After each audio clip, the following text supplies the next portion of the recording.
Bonjour, alors aujourd'hui, les troubles de la personnalité, les 10 troubles de la personnalité classés dans le DSM-5, dans le DSM-5 manuel de psychiatrie.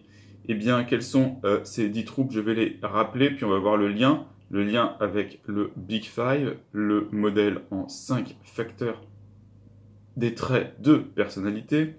Alors, ce sont les personnalités antisociales, évitantes, borderline dépendantes, histrioniques, narcissiques, obsessives-compulsives, paranoïaques, schizoïdes et schizotypiques DSM-5.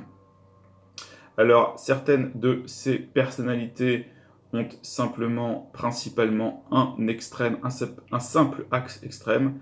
La plupart ont deux axes extrêmes et il y en a même une qui a quatre axes extrêmes. Donc, quelles sont celles qui n'ont qu'un axe extrême? Eh bien, il y en a deux. Il y en a deux sur l'axe introversion-extraversion. À l'extrême de l'introversion, on va trouver les gens solitaires, hein, les gens en retrait, les gens isolés et contents de l'être. Ça, ce sont les schizoïdes. Les schizoïdes, peu d'émotions positives, peu de sociabilité, peu d'assertivité. Les schizoïdes. Et à l'inverse, sur l'extrême extraversion, des gens sociaux et enthousiastes qui aiment l'attention, qui aiment être au centre de la foule et des regards, personnalité histrionique. Ensuite, la plupart des personnalités vont être sur deux axes extrêmes. Donc l'extrême de l'introversion, comme le schizoïde, mais combiné avec du névrotisme, donc avec de l'anxiété, on va avoir la personnalité évitante, évitante, des personnes introverties et anxieuses, névrotiques. Également, toujours sur deux axes, borderline, donc borderline également très élevé en névrotisme, anxiété, irritabilité, plus l'antagonisme, des personnes désagréables, peu empathiques, avec beaucoup de méfiance vis-à-vis des autres. Donc différence borderline évitante, deux personnes névrotiques, mais l'une n'aime pas les autres alors que l'autre est simplement introvertie. Donc il y a une différence.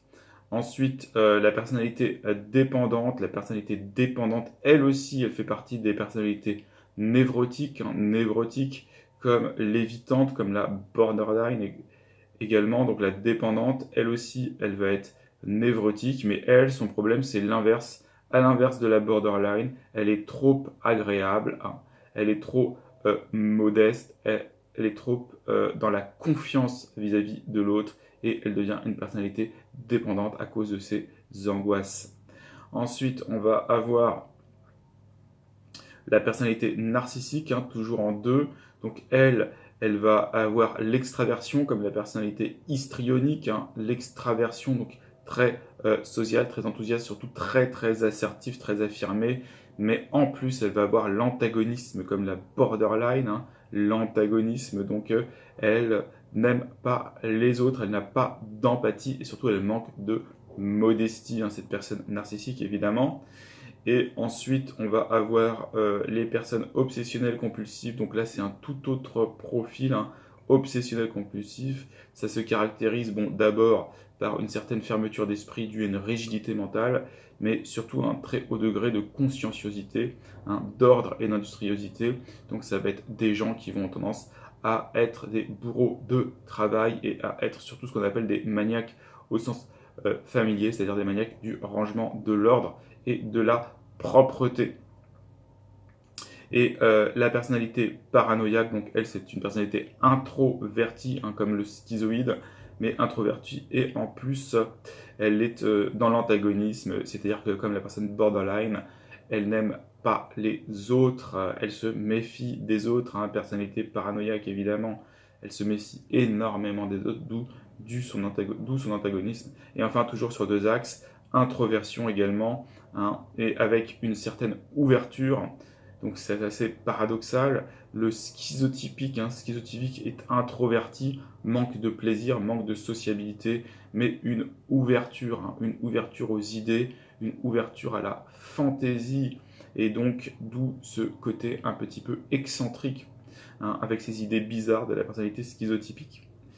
Et finalement, on a une personnalité qui va se distribuer sur 4 axes extrêmes, et c'est la personnalité qui sans doute pose le plus problème, la personnalité antisociale, un proche du diagnostic de psychopathie, mais psychopathie ce n'est pas dans le DSM-5. Donc ça va être quelqu'un à la fois de très affirmé, donc extraversion, ça va être quelqu'un de très désagréable puisque c'est quelqu'un qui n'a aucune empathie et aucun respect des règles, donc un très fort antagonisme.